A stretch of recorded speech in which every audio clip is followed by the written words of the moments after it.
जैसे कि हमें पता चला है कि आप स्कूल टाइम से ही बहुत सारे एक्टिंग कॉम्पिटिशन्स में आप हिस्सा लेते थे।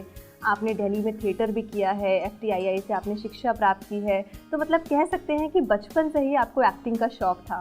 तो किस तरह से एक्टिंग के प्रति आपका रुझान बढ़ा, किस तरह से आप एक्टिंग के प्रति आकर्षित हुए, उसके बारे में कुछ बताइए।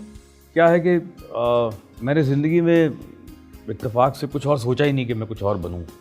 हालांकि my father was a very big technocrat, engineer थे और इंडियन एयरलाइंस में इंजीनियरिंग मैनेजर थे, बहुत बड़े पोस्ट पे, बल्कि मैं कहूँगा कि बोइंग जो जहाज़ होता है उसके स्पेशलिस्ट थे वो।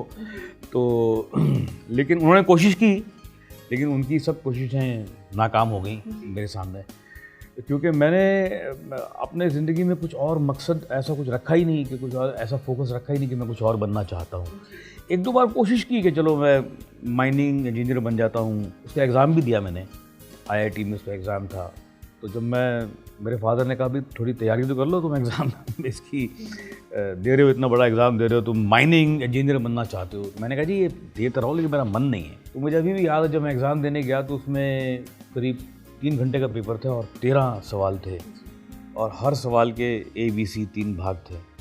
तो 13 दिए 39 सवाल थे। तो मुझे 7th का A आता था बस। तो 9 बजे पेपर शुरू हुआ और 9:05 में मैंने पेपर दे दिया। मैंने कहा जी, बोले बस हो गया तुम्हारा? मैंने कहा हो नहीं गया, मैं गलत जगह आ गया हूँ। जी। शुरू से ही आपका एम बिल्कुल क्लियर था कि आपको एक्टिंग में ही जाना, आपको कुछ और सोचा ही नहीं, मतलब कोशिश नहीं की। जी।